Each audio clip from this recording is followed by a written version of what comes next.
Olá, mulher linda! Tudo bem com você? É uma satisfação estar aqui em mais um podcast. Estamos juntas nesse momento tão especial para nós, esse podcast que foi preparado especialmente para você. Eu sou Daiane Soares, estarei aqui apresentando esse podcast com muita alegria e como eu disse para você na estreia do nosso programa, eu sempre trarei aqui convidadas com testemunhos extraordinários. E essa convidada que eu trouxe hoje aqui tem um testemunho que vai impactar a sua vida. Antes de apresentá-la, eu queria saber da onde você está nos assistindo. Escreva aí nos comentários qual a sua cidade, escreva o seu nome, eu quero saber quem você é, eu quero interagir com você e saiba que é uma alegria muito grande estar aqui com você e você aqui comigo. Mande esse link para alguma amiga que também precisa assistir esse podcast e ser abençoada com esse testemunho. Bom, a minha convidada, como eu disse, ela é muito especial. Eu já a conheço há alguns anos e ela é mãe, esposa, vó. Ai, meu Deus, esse título para ela é maravilhoso. Aquela vó babona, ela já é vovó. Ela é pastora. Eu fiquei sabendo que ela também já foi, eu acho que é no tempo livre, ministra de louvor. É um negócio assim, sabe? Ela é tudo. Tudo que você precisar, ela é. Por isso que eu falo que é uma mulher extraordinária. Você já deve estar aí curiosa, querendo saber quem é a minha convidada. Então eu queria apresentar para vocês Dida, minha amiga. Seja muito bem-vinda. Alegre, feliz pela grande noite, grande momento que nós estamos vivendo e essa oportunidade linda, né, Daiane, de estarmos aqui nesse podcast. Ai, novidade para mim, primeira vez, mas bora enfrentar tudo que vier de nós. Ela né? vai tirar de letra, viu, gente? Ela vai tirar de letra porque ela é maravilhosa. Você sabe que já tem mulheres aqui em Marília que são apaixonadas por você, porque ela é doce, meiga. Muito. Oi, gente, a Dida é maravilhosa. Você sabe que pra mim é uma honra ter você aqui. É uma alegria, uma alegria imensa. Eu te apresentei e talvez eu falei assim muito por cima. Eu falei dos seus títulos, né? Você é esposa, é mãe. Mãe, 3 vezes. 3 vezes. Juliana, Lucas e Felipe. Oh, meu Deus, eles estão nos assistindo agora. Com certeza. O nome do maridão? Josué Carneiro, vulgo Juca. Que é isso? Juca é extraordinário, também coraçãozão, né? É uma bênção pra mim. Ele é. E vó 2 vezes, Nossa. né? Theo e Ana Laura. Ana Laura também. Ana Laura. Turminha do barulho, né? Turminha abençoada. Ô, Dida, presente, né? ser avó mudou muito você? Ai, mudou. É um amor diferente, né? É um amor adocicado, né? É um amor muito especial. E é uma troca, né? O netinho vê na avó uma coisa diferente, a gente vê neles também, é diferente. E você Nada a ver. Você é daquelas avós assim que o seu filho não podia e agora o neto pode? Eles cobram muito isso, né? Essa semana aconteceu uma situação do não, que o vô não consegue dizer não pro neto, né? E teve uma situação que tinha que ser dito não, eu cheguei e falei assim, na cozinha, né? Eu falei, gente, Juca, o não cura, o não faz bem para as pessoas. E o Lucas olhou para mim, é? Nunca ouvi desse jeito um não, dessa versão. É porque a senhora é vó, né? Para netinho é diferente o não, né? Até para dizer não é de um jeito diferente. Né? Eu vejo que a minha mãe, se deixar, ela rola no chão com os netos. Muda totalmente, não é? Totalmente. É outro comportamento, né? E você não percebe que você é totalmente diferente com os netos do que era com a geração dos filhos, né? São outros tempos, talvez, né? Eu também acho. Né? São outros tempos e com a mente mais amadurecida. Sim. Os anos se passaram, né? Não são as mesmas dificuldades, né, Dida? Sim, o foco é outro, né? Ali com os filhos você tem uma agenda, uma correria, uma rotina mais acelerada. E com os netos você consegue proporcionar para eles um tempo maior. Exatamente. Uma paciência maior, enfim. Graças a Deus. E os pais agradecem quando o vovô e a vovó ajudam. Não é bom? Muito. Ai, maravilhoso. Muito. Mas, Dida, deixa eu saber um pouquinho mais de você, assim. Porque você tem tanta história. Meu Deus do céu, eu já ouvi tanta história sua. Essa mulher, gente, já viajou o Brasil inteiro. Eu sei que o Brasil é muito grande, mas toda cidade que fala com vocês fala, eu já fui, eu já estive lá, eu já Sim. passei por lá. Que aventura, né? Sim. Uma aventura inesperada, né? E começou num momento, assim, inédito, assim, na minha vida. Com uma profecia em Brasília, um pastor nosso de Rondônia, ele, profeta, não me lembro, profeta Marcos, de Rondônia. E a gente estava numa convenção, e eu sentada no meio, um lugar que raramente eu sentaria, vamos dizer, no meio da catedral. E eu estava com um brinco grande. E ele falou assim, você com esse brinco grande, ele falou assim, eu olhei para o lado, olhei para o outro, eu vi as irmãs tudo, falei, é o meu brinco. Eu acho que refletiu para ele, fiquei em pé. Naquele dia ele falou assim, Deus vai te promover. Uau. Ele vai te promover. Pode sentar. Foi assim uma coisa, tchum! Falei, nossa, só isso, o que mais? Fala mais, conta mais. Promover no quê? Como assim? E ali foi em meados de 99. E logo depois veio um encontro e veio uma mudança na minha vida radical. Mas quando eu comecei a viajar para alguns lugares, eu entendi aquele dia, aquela profecia, que a oportunidade que eu tive, né, na equipe do Bispo Palarone, poder ter essa oportunidade, como outras pastoras iam junto. Mas eu peguei um momento acerrado de ir mais vezes, né? Tive essa grande oportunidade, que para mim foram portas abertas de experiência, de amizades e de ir no Brasil, né? Sim. E no você Sul. acredita que, assim, 99 para frente foi um divisor de águas? Foi um divisor de águas na minha vida. Mas antes de 1999, muitas coisas aconteceram até você chegar, né, a receber essa palavra. Porque teve o tempo da sua conversão. Você já vem de uma família cristã? Não. Eu me converti, começamos aí no primeiro culto, eu tinha mais ou menos 10 anos. Você ia com seus pais? Uma família totalmente desestruturada. Um pai viciado no álcool, né? Alcoólatra. Muito trabalhador, mas tinha o problema do álcool. E era outra pessoa quando bebia. E minha mãe agitada, trabalhadora, e aquela vida de correria, aquela coisa de você trabalhar muito e não conseguir ter nada. Então, minha mãe trabalhava, meu pai trabalhava e não tinha nada. Então, quando ela converteu, ela nos levou pequenas para a igreja. Eu tinha 10, minha irmã tinha 11. Eu me batizei depois com 11 anos, minha irmã com 12. E uma das coisas que eu era muito além da minha idade. Eu era mais madura, vamos dizer. Eu sempre estava à frente da minha idade. Eu não me comportava como uma criança naquela época, mais fechada, mais para dentro, mais observadora. Então, quando entrei na igreja, eu entrei realmente para viver aquilo. Porque antes eu ia para o centro de macumba com a minha mãe. E eu não ia porque eu não queria, eu ia porque eu queria ir. Né? Quando minha mãe, tentando fazer com que meu pai se libertasse do álcool, a gente foi para muitos lugares. Muitas portas, muitos caminhos. Vocês tentaram muito, né? Muitos, né? E aí, o último que ela foi justamente o caminho da macumba, né? Fazer trabalho. E eu me lembro que eu fazia os trabalhos embaixo da pia, com sal, com enxofre, com vela. Eu observava se aquilo estava funcionando. É mesmo? Eu me envolvia com aquilo.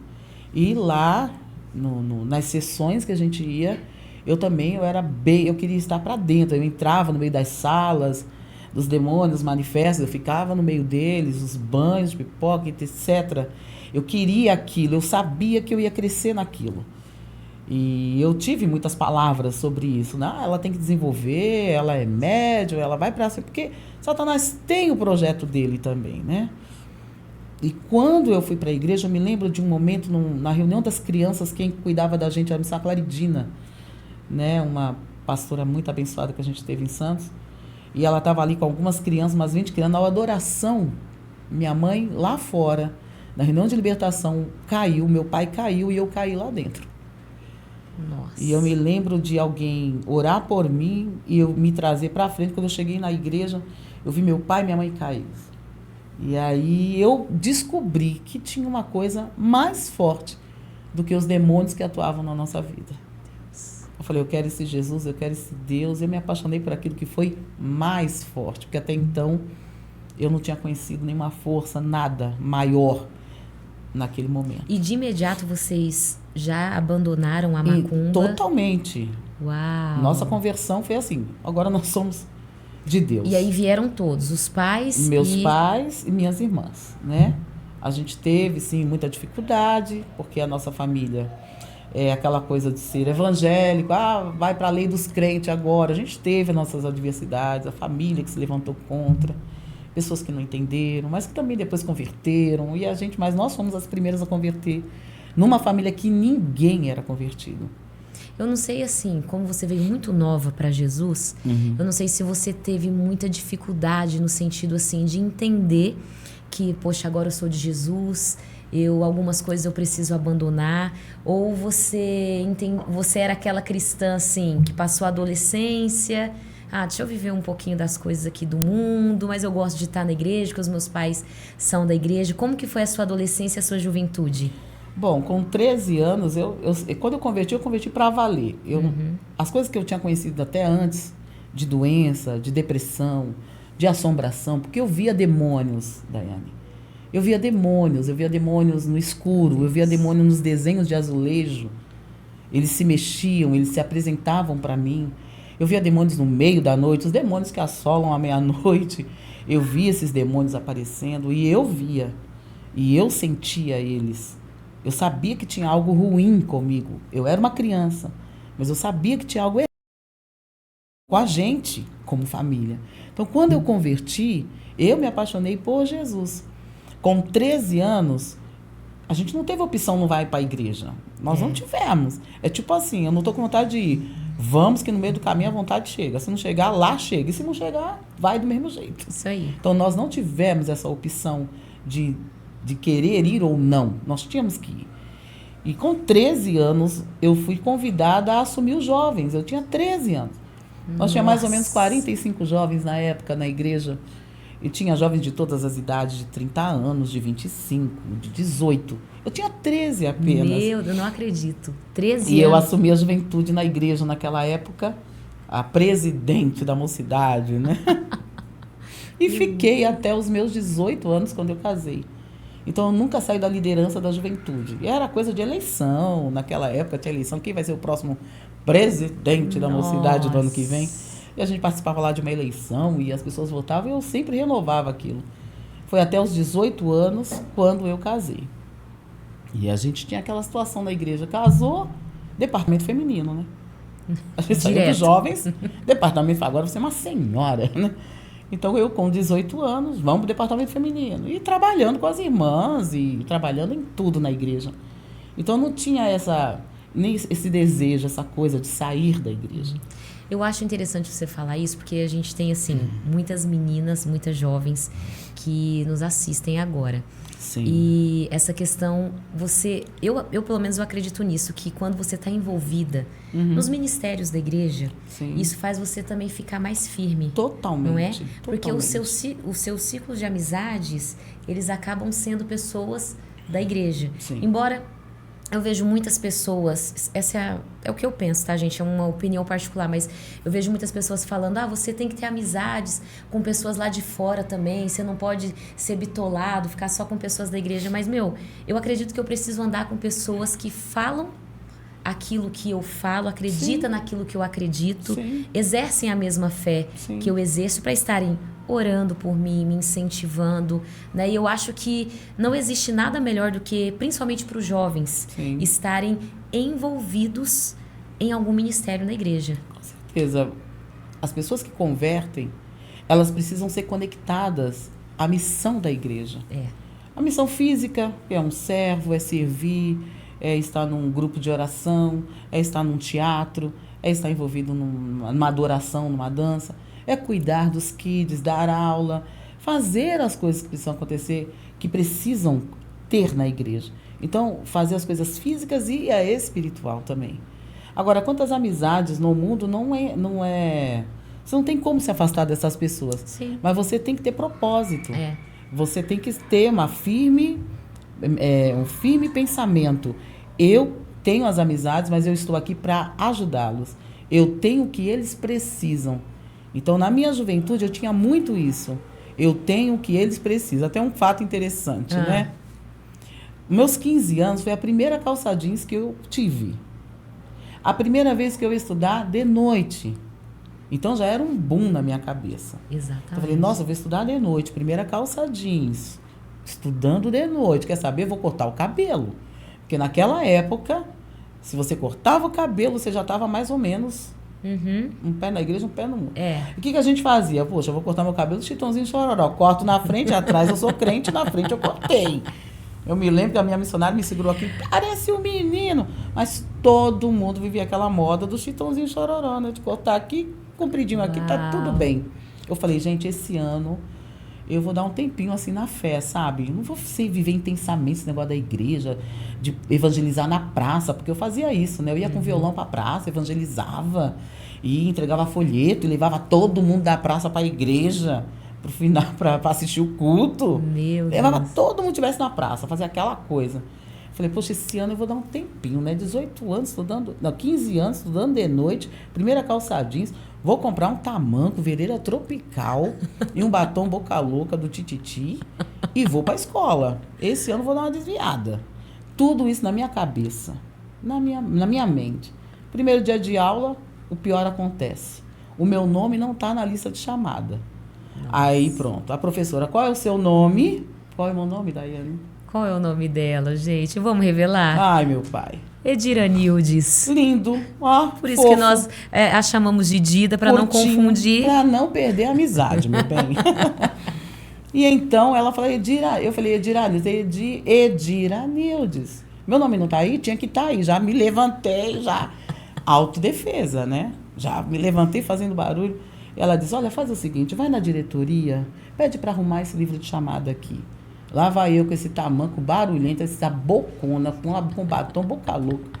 Saí. Quando eu voltei, a classe estava meio que rindo. Eu falei, nossa, estavam rindo de mim, né? Não é possível. Vim, já brava, pus a caderneta na mesa da professora, sentei. E um rapaz, grandão, musculoso, enorme, falou, que nome é esse? Ele estava atrás de mim. Que nome é esse? Eu virei assim, o que foi? Tudo bem aí? Aí ele falou assim, não, tudo bem, mas que nome? Eu falei, qual é o seu? Ele, Josiedson. Eu falei, que nome, né, meu filho?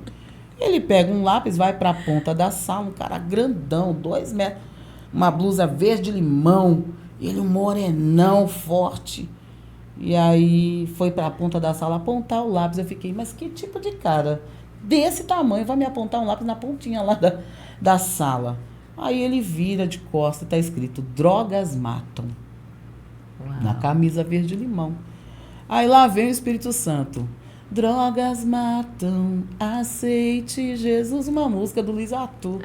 Falei, Espírito Santo, eu não vou evangelizar esse rapaz. Tô fora, me dá um tempo. Meu Deus. Aí o rapaz vem, Espírito Santo falando no meu coração. Fala pra ele, aceite Jesus. Ele veio, sentou. Ele era muito engraçado, né? Aí ele virou assim, eu falei assim, drogas matam, aceite Jesus. Aí ele virou, eu já aceitei há muitos anos, sou desviado. Eu falei, então volta para Jesus ainda hoje. Do meu lado tinha uma outra menina chamada Zilá. E ela falou assim, eu deixei Jesus há um bom tempo, sou filha de pastor. E eu e meus irmãos desviaram. Meu pai é pastor da igreja aqui em tal bairro, em tal igreja. Eu falei, então você vai voltar para Jesus esse ano, você e seus irmãos. Aí uma outra do outro lado falou assim, eu não sou evangélica, nem desviada, eu sou da mesa branca. Eu falei assim, então tu vai colocar uma mesa colorida, porque você vai para Jesus também. Foi o ano que eu mais consegui evangelizar e ganhei pessoas naquele ano. José Edson voltou para Jesus, Zilá voltou para Jesus, aquela menina, eu não me lembro o nome dela, que foi na 5ª série, voltou para Jesus. Eu ganhei outro rapaz chamado Roberto também para Jesus, está firme até hoje. Foi o ano que eu mais evangelizei, o ano que eu pensei em desistir. Foi o ano que eu mais trabalhei para Jesus naquela escola. Que incrível, né? Então, o foco te faz sempre te faz voltar, né? Eu penso isso, mas o plano de Deus é bem maior do que o seu. Exatamente. Bem melhor do que o seu. Você pode planejar. Exatamente. A gente planeja, né? A não Bíblia vai. fala, né? O homem faz planos, mas Sim. no final, a última palavra É a de Deus, é. sempre vem do Senhor, a gente querendo ou não, concordando Sim. ou não, e Ele não precisa da nossa concordância, Desses recursos, né? não Ele precisa é de nada Deus. disso. Ele é Mas é Deus. interessante porque, assim, você falou um pouco da sua adolescência e juventude, né? Sim. Mas você se casou, você falou que se casou. Sim. E esse começo desse casamento, assim, foi aquele casamento tranquilo, de Tranquilo. águas tranquilas? Tranquilo. Ou vocês tiveram aquela dificuldade de... Adaptação. Da adaptação. Sempre tem, né? Existem casais que dizem assim, ó, o primeiro ano é o mais desafiador. É. Existem outros que falam, não, o meu primeiro ano foi É o um mar de 7º ano. rosas.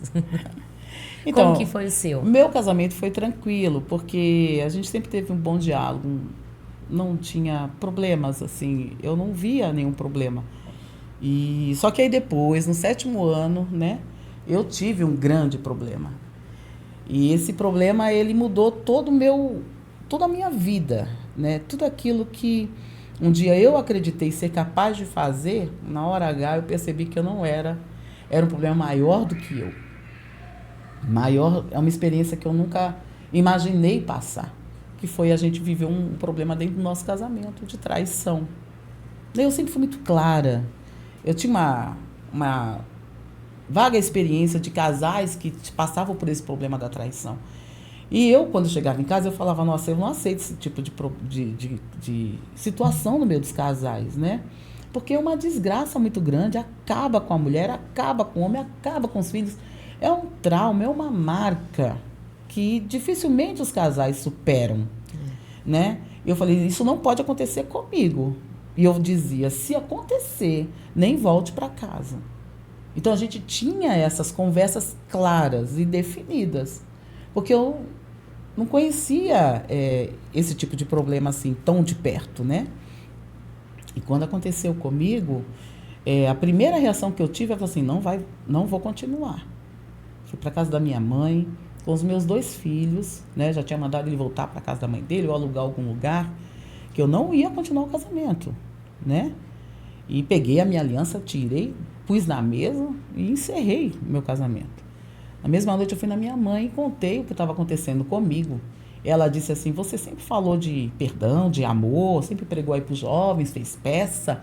Então agora você vai praticar isso. Meu Deus. E para mim foi assim, nossa, minha mãe não tá me apoiando. Na mente dela, por me conhecer, ela dizia, se eu deixar você dormir aqui uma noite, você não volta mais para casa. Então você precisa voltar. Você não vai ser uma mulher sozinha criando esses filhos.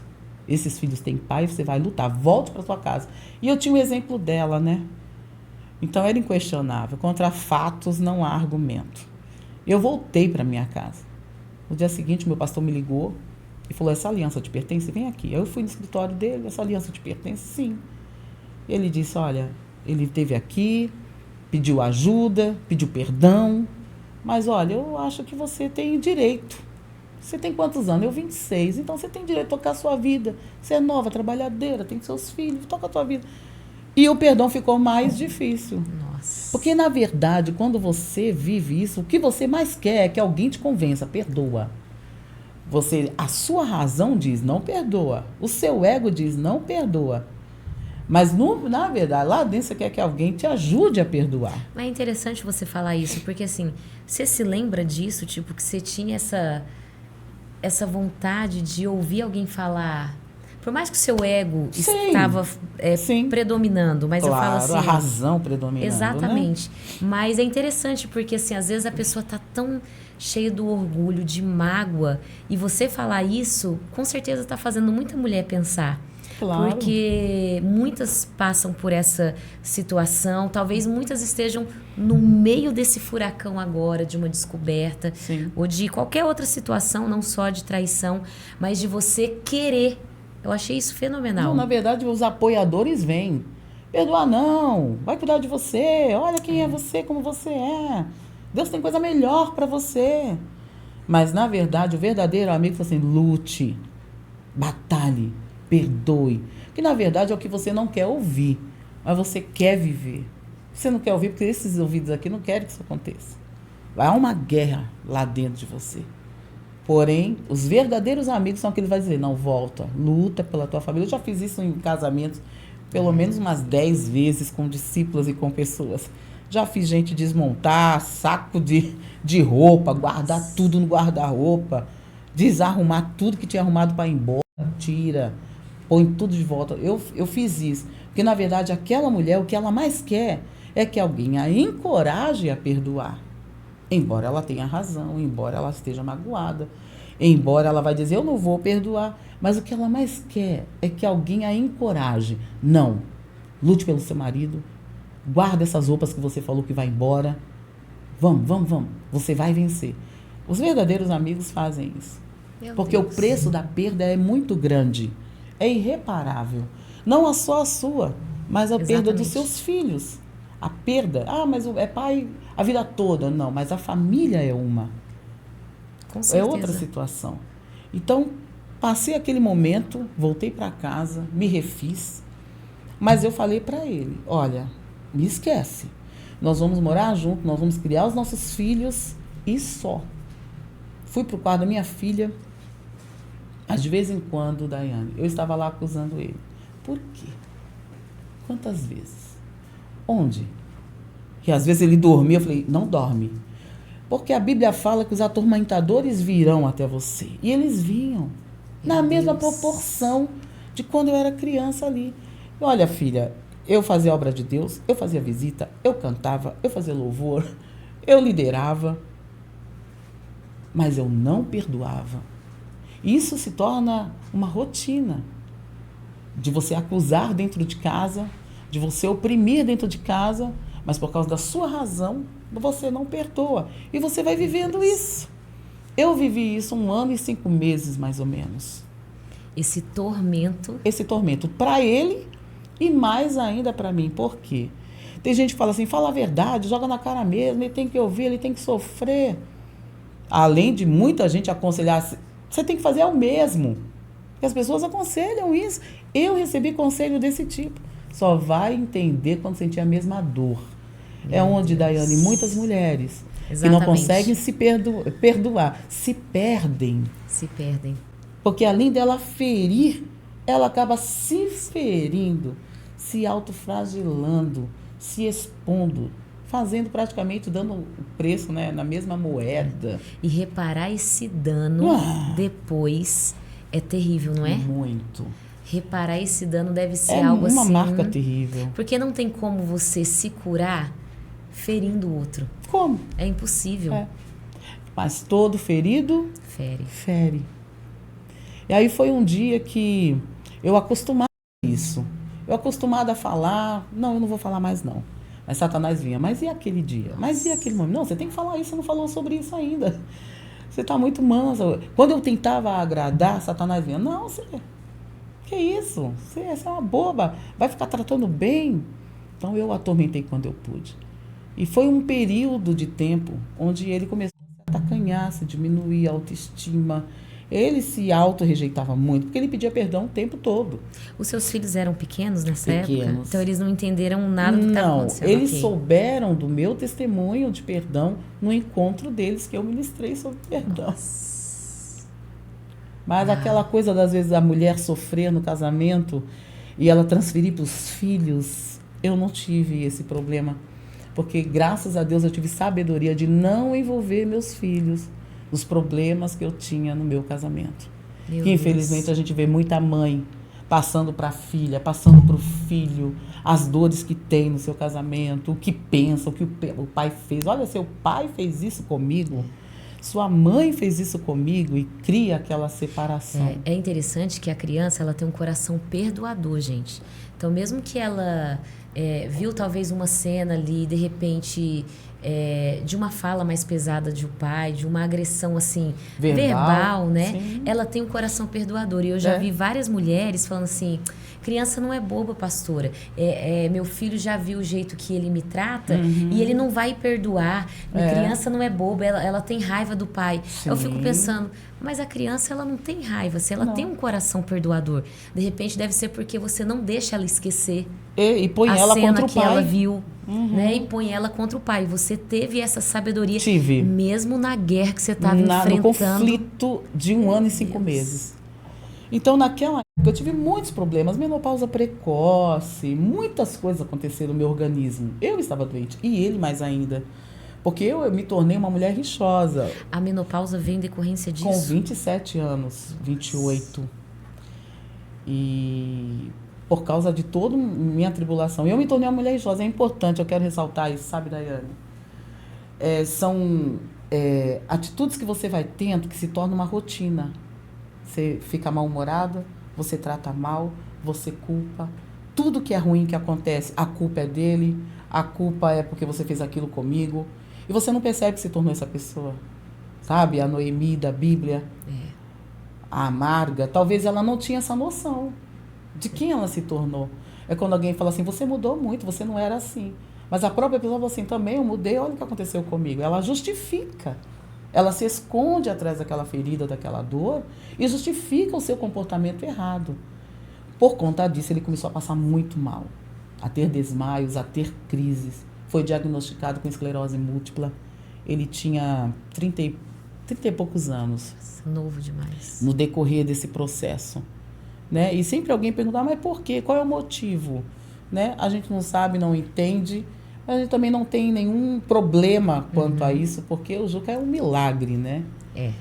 Quando eu comecei a me curar, foi quando a gente viveu o encontro com o amor de Deus, né? Uau. Eu me lembro, São Palavrone foi para o encontro em Bogotá. Depois, lá em São Vicente, eu como secretária, né, que sempre trabalhei nessa área. Ele falou assim, Dida, tem uma multidão atrás de você. Eu não entendi. Como assim? Tem uma multidão atrás de você e você vai para o encontro. E fizemos o pré-encontro no escritório, fomos para o encontro. E lá eu descobri, até então, a primeira ministração, consequências do pecado. Bom, não é comigo que eu sou crente desde os 12 anos. Tô bem. Peniel. Sobre acusação. Nossa, Deus, que eu não tô bem, não. Eu estou descobrindo que eu sou uma mulher rixosa. E era um encontro só de mulheres, né? Então foi bem direcionado a mensagem. Eu falei, nossa, eu sou uma mulher rixosa, eu sou acusadora. Tudo bem, tudo que aconteceu comigo. Eu tenho até razão de falar, mas eu sou rixosa. Aí eu descobri que eu era uma mulher rixosa em Peniel. E aí veio o processo da força do perdão.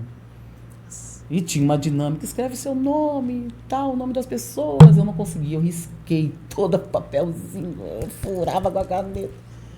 Mas depois eu fui para o chão, cura interior, fui para o chão e me lancei. E permiti a cura entrar. E foi dali, quando eu voltei, eu falei, eu te perdoo. Não era mais uma questão de sentimento que eu tanto busquei. Eu sempre quis perdoar a Daiane, mas eu não encontrava o sentimento. Na verdade, não existe assim. Quem tem vontade de perdoar? Ninguém. E eu estava buscando esse sentimento. Aí eu aprendi que o perdão é uma decisão que você toma. É um posicionamento. É uma decisão. Eu vou te perdoar. E nós vamos viver em paz. Eu não vou mais te acusar. E meu grande desafio era não acusar mais. Nossa. Não falar. Pensamento vinha. Vontade. Não, eu não vou. Não vou falar. Eu perdoei. Todos os dias. Por isso que eu falo que o perdão é uma decisão diária. Até você vencer totalmente. Você pode perdoar aqui hoje, mas amanhã vai vir de novo. Uma situação que vai te fazer lembrar. E você vai querer falar, mas você tem que lembrar. Eu sou um perdoador. Eu aprendi a perdoar. Isso se torna um estilo de vida em todos os segmentos. Não adianta você me dizer que perdoa um problema simples e não perdoar um grande problema. Exatamente. Você tem que perdoar o grande e o pequeno. É interessante quando você está nessa plataforma, nessa posição de não perdoar, parece que o inimigo coloca essa situação de que você está acima. Sim. Você tá acima. Você tá por cima. Você exato. perdoa quando você quiser. Olha lá, ele tá, ou ela, ou ele. Aqui a gente está falando de uma traição no casamento, mas são tantas situações que podem acontecer na nossa vida que a gente fica numa situação de poder. Eu perdoo quando eu quiser. Eu perdoo se eu quiser. E se eu quiser lembrar disso de novo e jogar na sua cara de novo. Exato. E é aí onde Satanás encontra esse espaço. Porque você deu uma legalidade. Seja a tua palavra assim sim, não, não. E o que passar disso é o quê? Procedência maligna. Então, uma vez que você perdoa, você tem que sustentar aquilo. Vai vir a adversidade, mas você tem que sustentar, porque se você mudar a sua palavra, é procedência maligna. Exatamente. Então, essa altivez que Satanás coloca, eu sou melhor, eu não sou como você, é maligno. Porque enquanto você pensa que você é melhor, você é o pior. Porque você está se autodestruindo. Você está trazendo problemas para dentro do seu casamento. Seus filhos vão sofrer isso. No encontro dos meus filhos, por exemplo, com 12, 13 anos, quando eles passaram, eu ministrei cura interior. E eu falei do meu testemunho. De várias situações, inclusive desse. Então, eles ficaram assim, né, com o passar do tempo. Eles perceberam. E são apaixonados, sempre foram apaixonados pelo pai, sempre honraram o meu esposo, né? E é interessante que assim, o pecado, ele gera grandes consequências. Sim. Né? Mas o perdão, ele gera frutos.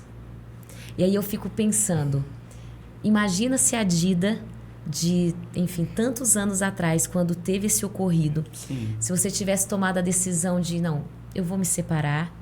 Aqui, gente, a gente está falando de uma situação de traição, como eu falei aqui anteriormente, pode ser qualquer tipo de situação na sua vida, aqui é do casamento, mas, né? Mas você poderia ter tido qualquer outra reação e ter tomado qualquer decisão.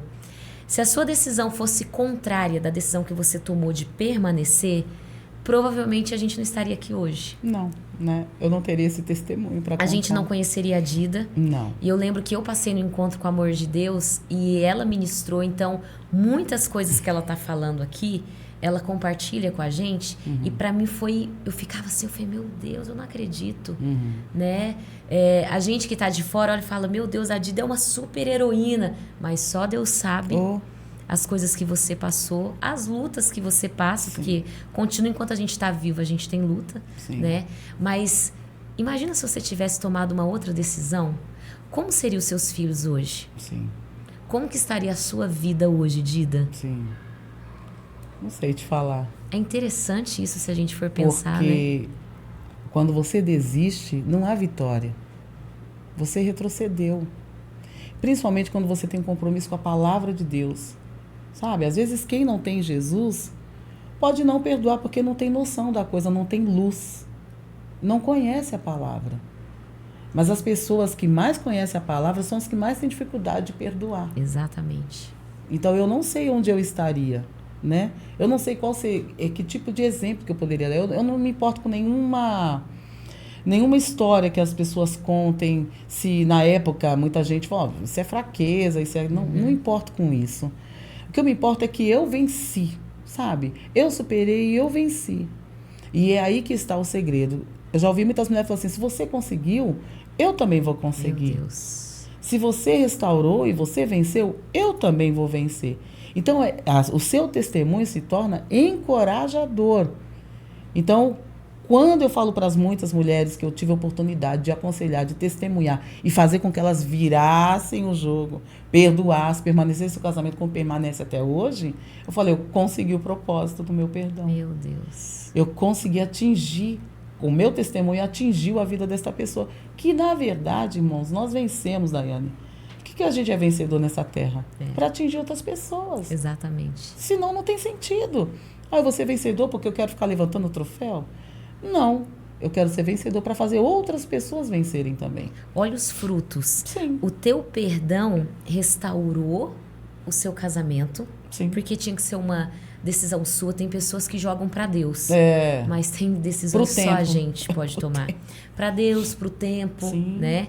Mas a atitude que você tomou restaurou o seu casamento e hoje, até hoje, o seu testemunho ecoa e restaura outros casamentos. Olha os frutos. Sim, eu não vou deixar de testemunhar.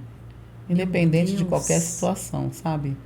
Eu não vou deixar. Porque eu sei que através disso, né? E outras coisas que aconteçam. Porque aquilo que você falou é uma traição de casamento, mas e as outras brechas que você pode dar? Você destratar, você desprezar, você não cuidar. Então, a gente sabe que não existe tamanhos de pecado, existe apenas a legalidade que você dá. Exatamente. Então, para muita gente, isso daqui eu vou até aqui. Se acontecer isso comigo, eu não vou caminhar mais. Cuidado. Porque aquilo pode acontecer para que você mude, para que você perdoe, para que você viva aquela experiência, né? E que você possa alcançar pessoas. Esse é o sentido da sua vida, né? É isso aí.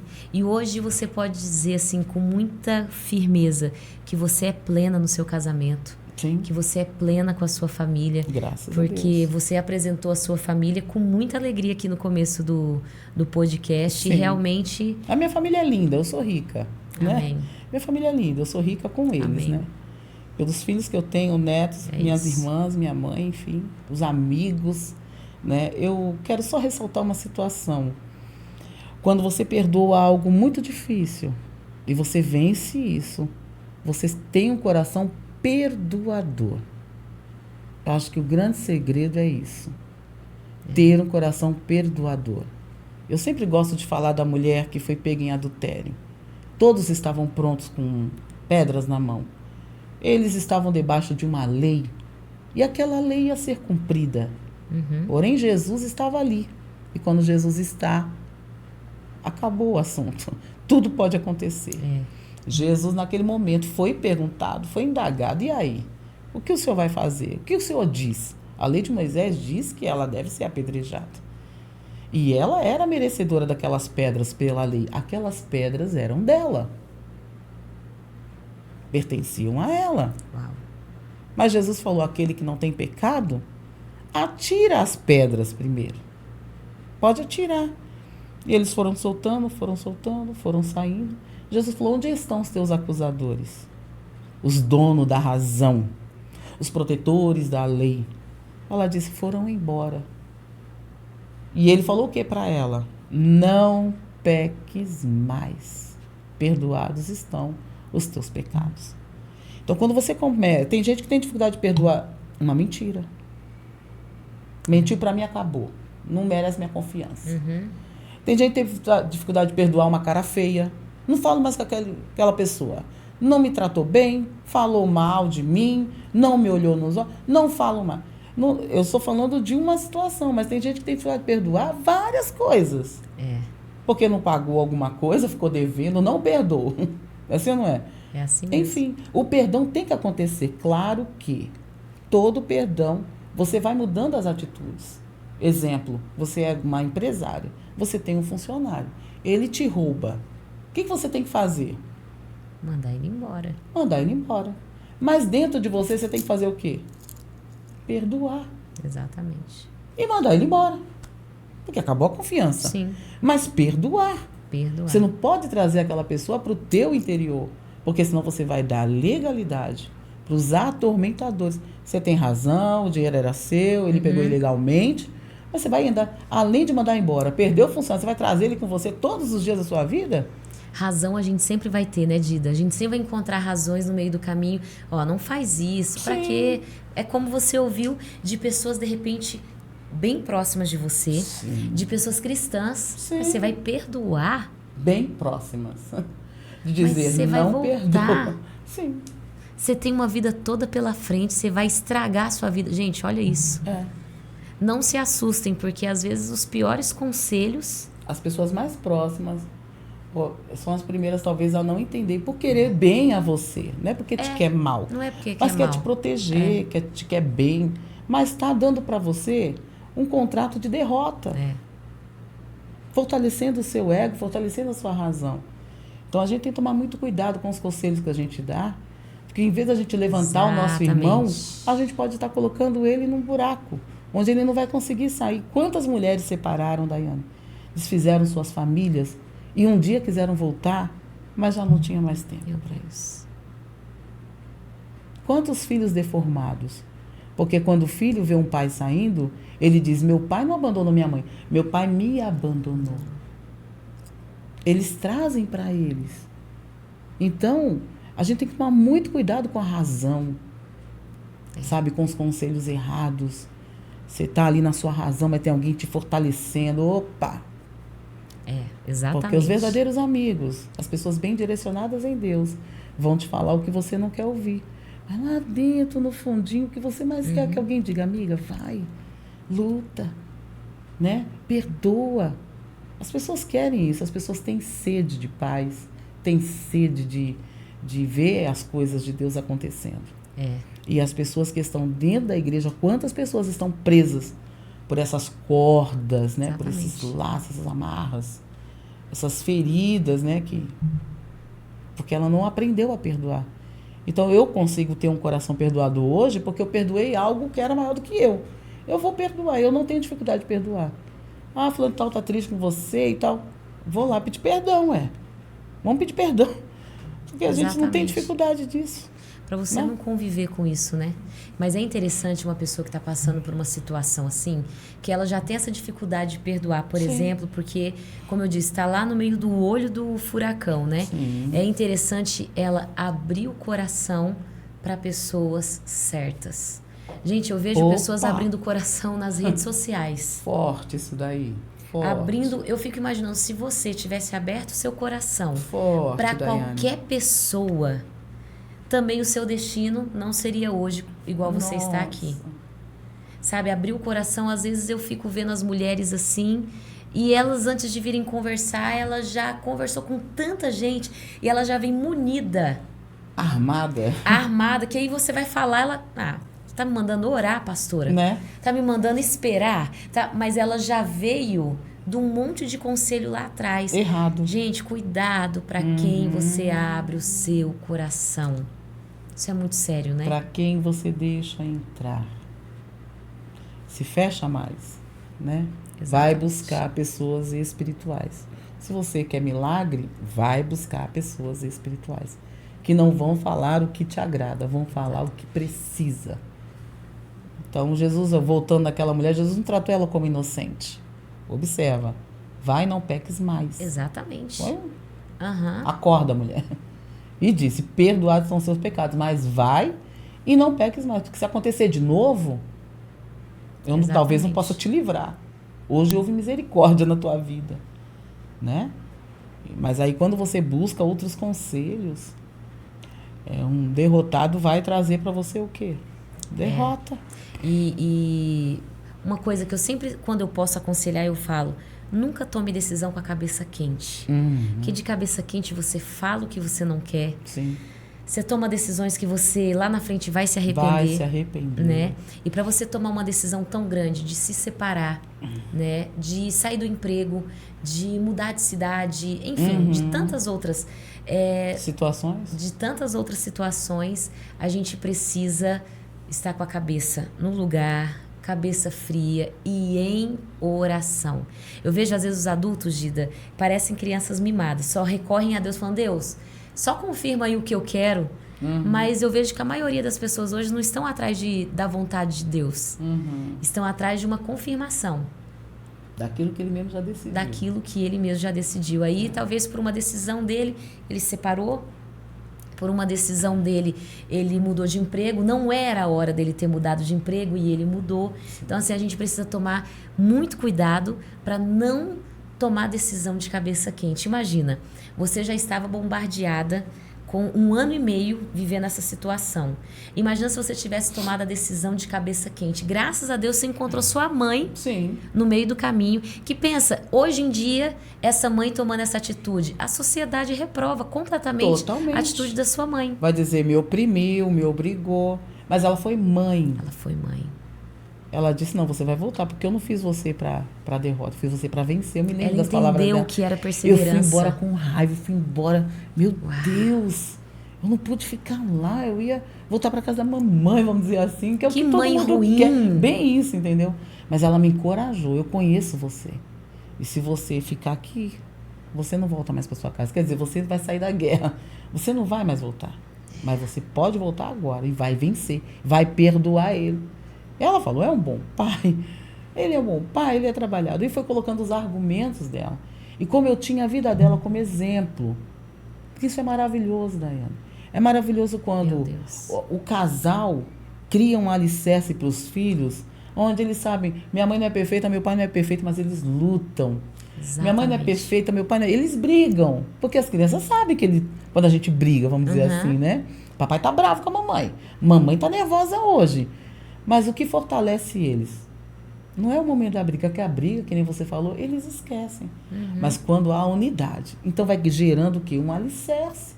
A casa construída na rocha. Casa construída na rocha, meu irmão. Não é com flores, não, com banquete, não. É com as adversidades que você vai vencendo no dia a dia. E o filho vai olhando, e a filha vai observando, e ela vai falando assim, nossa, há um alicerce aqui, eu estou segura aqui. Então, naquele momento, eu tinha minha mãe com esse alicerce, como eu tenho até hoje. Ela manteve o casamento dela até o último dia do meu pai. Cuidando, tendo paciência. Ele ficou firme uma época, depois ele desviou por 8 anos, depois ele voltou, mais ou menos voltando, e aquela coisa até o último dia. Mas em um momento ela falou, eu vou desistir. Ela sempre falou assim, vocês vão ver o seu pai envelhecer do meu lado, nós vamos envelhecer junto, vai dar tudo certo. E a gente via a tempestade, mas ela falava, não, isso aqui a gente vai vencer. No dia seguinte, a bonança, estava tudo bem. Daí anoitecia, a tempestade de novo. Mas no dia seguinte, e a gente foi crescendo assim. E ela fez a gente forte, ela forjou o nosso eu. Tanto eu como minhas irmãs. Não há negociação para desistência, porque ela forjou isso na gente, sabe? Quando a gente tem alguma situação, uma fala, levanta, vamos para a guerra, vamos para cima. Então hoje ela tem 3 filhas pastoras. Meu Deus. Né? Os netos, né? Tem netos pastor, todos envolvidos na igreja, para a glória de Deus. Os netos dela, todos envolvidos em louvor, em dança na igreja, em célula. E isso são os frutos que ela colhe. Aí eu já saio e já promovo a minha mãe por causa disso. E ela falou assim, é proibido ser derrotado aqui, nós vamos vencer. Uau. Quando alguém cai, a gente vai, traz de volta, junta os cacos, sara. Nós, graças a Deus, não temos dificuldade de falar da palavra de Deus entre nós, sabe? Família. Amém. A gente se aconselha, se ajuda. Por causa desses exemplos que a gente tem, de perdoar. Você vai vencer, caiu aqui, há quem te levante. Vem aqui, levanta. E isso é uma família, né? Não é o mesmo que cai o tempo todo. Mas sempre vai ter alguém precisando de ajuda naquele momento. Exatamente. O grande engano é você achar que no meio familiar ninguém vai cair, ninguém vai ter perda, ninguém vai falhar. Para de se enganar. A família perfeita é imperfeita. Mas aquele que cair, por favor, família, entra para levantar, entra para ajudar. Somos caquinhos, cola todo mundo junto e aquela pessoa vai se levantar, porque Deus vai restaurar ela. Amém. Então isso é uma verdadeira família. Qualquer problema que eu tiver hoje, daí eu tenho certeza. Eu tenho os meus filhos fortalecidos no perdão. Porque esse é o meu maior testemunho. Há uma presença de Deus? Sim. Há uma unção em mim? Eu reconheço. Eu tenho facilidade para ministrar, para falar, para aconselhar? Sim. Mas o meu maior trunfo é o perdão. É o meu maior trunfo. É melhor do que qualquer momento feliz que eu possa viver. É eu saber um dia eu consegui perdoar. Eu venci. Porque eu me fortaleci muito na minha razão. Às vezes eu deitava e falava assim, nossa, hoje você falou o que você tinha que falar, hein? Parabéns. Hoje você pôs tudo pra fora. Hoje você soltou os cachorros mesmo. Hoje, parabéns. O meu ego ali fortalecia. Mas no dia que eu fui pro encontro, quando eu voltei, eu falei assim, você está perdoado. Meu Deus. E nunca mais eu acusei, acabou. Então, nada é mais importante do que você descobrir o seu maior trunfo. E eu tenho certeza que todos nós temos um. Não é as grandes mensagens, a grande multidão. Não. Às vezes, seu maior trunfo é ser uma pessoa dedicada. Seu maior trunfo é você ter prazer em adorar a Deus em qualquer situação. Seu maior trunfo é você ser uma boa amiga, você ter facilidade em hospedar, não é assim? Em ser hospitaleiro, ser atencioso, ser amoroso. Seu maior trunfo talvez seja servir. Você aprendeu a servir. Quando você serve. Você não abre mão de servir. Eu não abro mão de perdoar. Amém. Amo servir, amo louvar, amo ministrar. amo. Eu amo a vida que Deus me deu depois do perdão, Daiane. Meu Deus. Eu amo a vida que Deus me deu e o ministério que Ele me deu depois do perdão. Antes foi tudo muito bom, mas depois do meu maior trunfo, é tudo melhor ainda. Eu acho que para as mulheres que estão nos assistindo agora, você entendeu, mulher, o significado de o poder da mulher? Porque o que o mundo ensina hoje, o poder da mulher tá na maneira como ela enfrenta o marido, que ela não se rebaixa, que ela não abaixa a cabeça. Meu Deus. Sim. Olha isso que poderoso. Você teve que se humilhar diante de Deus e você teve que colocar todas as suas justificativas abaixo de você. Porque você tinha justificativas. Total. É isso aí. Cobertura bíblica. Tem o direito de separar. Assim, não é? E interessante, Deus não queria que você escondesse isso. Não, pai, minhas justificativas estão aqui. Isso aí. E Deus podia estar falando, sim, filha. Tá aceito. Você tem justificativas. Tá tudo certo. Mas e o perdão? E o perdão? E o que eu ensinei? Que adianta você ter a justificativa e até ter os direitos, receber os direitos, mas na verdade você perder. É um exemplo. Às vezes você tem os seus direitos, você recebe, mas nunca mais arruma um emprego naquela área. É mais ou menos isso. Você está queimado, você está marcado. Exatamente. Você não levanta mais naquele setor. Então, se você entender esse propósito, você tem testemunho para contar. E quantas pessoas você não pode resgatar? Quantas pessoas não dependem da sua vitória para elas serem vitoriosas? É aquela música da Ludmilla. Estou contando contigo, Deus está contando com a gente. O mundo inteiro... Como é que é? O mundo inteiro para ver a gente vencer. Uau. O mundo está esperando você vencer. Então, nós somos cristãos. Nós estamos na igreja. Nós temos a palavra, nós temos o Espírito Santo, nós temos a comunhão. E na hora de praticar, você não vai praticar? O que o mundo vai dizer? O que você vai ensinar para o mundo? Porque eles não têm luz. Eles estão esperando. A natureza espera pela manifestação dos filhos de Deus. Então, os filhos de Deus têm que aprender a se manifestar. Então, se eu tenho um testemunho, larguei a bebida, larguei as drogas, larguei a prostituição, vamos dar um exemplo, larguei a mentira, eu roubava, não roubo mais. E aí? Quantas pessoas fazem tudo o que você fez, mas não sabem que você saiu disso? Você era tudo isso. Mas quem sabe? Cadê seu testemunho? E eu que estou aqui, na bebida, nas drogas, com amantes, na prostituição, cheia de mentira, toda enrolada. Quem vai falar que a minha vida tem jeito? É muito bom, Daiane, você pegar os exemplos da Bíblia. Nada contra. Mas o exemplo mais forte que alguém pode ter é a sua vida. Exatamente. Você de carne e osso contando para mim o que Jesus fez na sua vida. É muito bom saber das outras da Bíblia. Mas e a sua vida? Você está aqui do meu lado. Você é de carne e osso, você é gente. Se Ele fez contigo, se Ele mudou você, Ele vai me mudar também. Amém. Eu creio nessa palavra que você está falando e eu queria, Dida, que assim, você olhasse para essa câmera aqui e falasse especialmente com alguma mulher que deve estar em lágrimas agora, depois de ouvir o seu testemunho, e deve estar passando por uma situação ou semelhante ou um outro problema, às vezes dentro do casamento, às vezes em outra área da vida. Mas eu queria que você desse uma palavra, sabe, para fortalecer, abrir a mente dessa mulher, para ela entender que ela não está só. Como Deus falou, nessa peleja, nessa batalha, você não vai ter que pelejar, eu vou lutar por você, mas só se mantenha firme na posição da obediência e de me ouvir. Eu acho que Deus está falando isso para nós, mas eu queria que você desse essa palavra para essa mulher agora, especialmente para ela. Sim. Eu acho que a grande oportunidade que você tem no momento de aflição é você se jogar no colo de Jesus.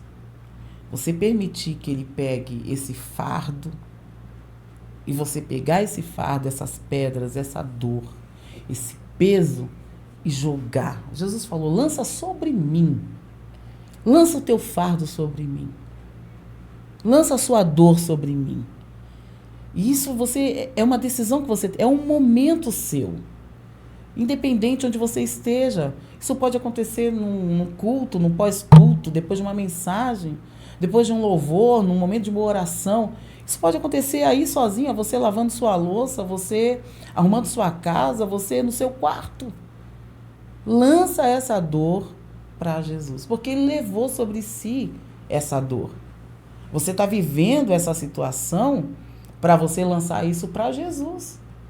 Então, você pode dizer, eu não consigo sozinha. Procure alguém. Procure ajuda. Sabe? Porque a gente tem uma ilusão de que alguém vai bater na nossa porta. Maravilha se isso acontecer. Mas na maioria das vezes, a gente também tem que engolir um pouquinho a nossa razão e pedir ajuda. Peça oração, peça conselho, procure as pessoas certas, como a pastora Daiane falou. Peça ajuda, busque alguém. Me ajude, né? Me dê uma palavra, ore por mim agora. Porque tem pessoas que, infelizmente, estão vivendo essa situação, está mascarando essa dor. Sua vida não vai mudar. Porque você está carregando um fardo. Você vai caminhar devagar. Sua caminhada vai ser mais difícil. Lembre-se que você tem um inimigo que quer que você caminhe assim durante anos. Eu caminhei 1 ano e 5 meses assim. Mas no dia que eu ouvi falar sobre perdão, eu decidi ser perdoadora. Você precisa mudar a sua atitude. Essa dor vai passar. Nenhum problema vai te vencer, porque ninguém é maior do que Deus. Essa dor vai passar, você vai restaurar a sua vida. Lute pelos seus filhos. Se você não fizer isso, quem vai fazer? Se você que é pai e não lutar pelos seus filhos, quem vai lutar? Se você que é mãe e não lutar pelos seus filhos, quem vai fazer isso? Lá na frente você vai dizer, valeu a pena. Valeu a pena eu ter me sujeitado, eu ter descido, eu ter tirado meu ego, minha razão, porque depois você vai colher os frutos, como eu colhi. E como eu tenho colhido, eu vou colher muito mais ainda.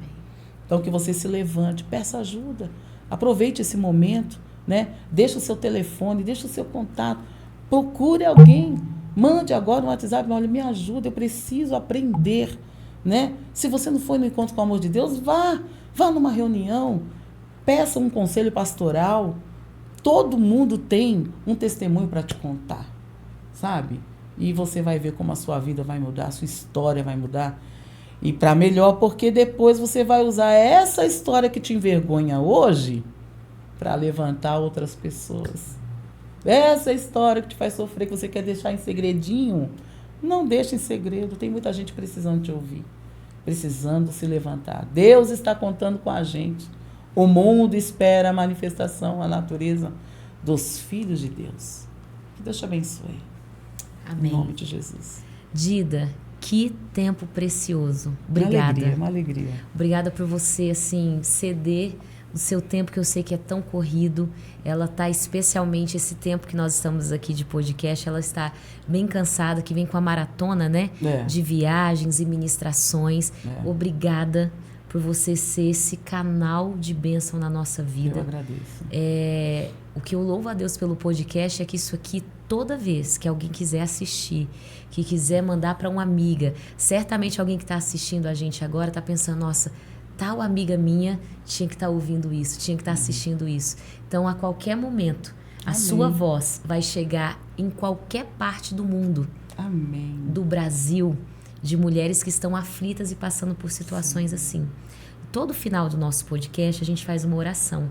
As minhas convidadas, né, eu sempre peço para fazer uma oração. Eu queria que você fizesse essa oração abençoando as mulheres, as jovens. Tem homem assistindo também, mas o nosso foco, nosso foco aqui são as mulheres. Você pode nos abençoar aqui? Vamos orar? Vamos sim. Amém. Feche os seus olhos onde você estiver.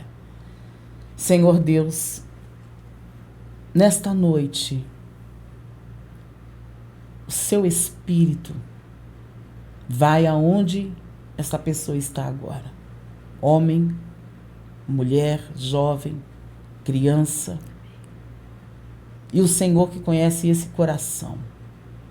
Muda a história desta pessoa agora. Arranca, Senhor, essa dor que ela está sentindo nesse momento. Esta dúvida.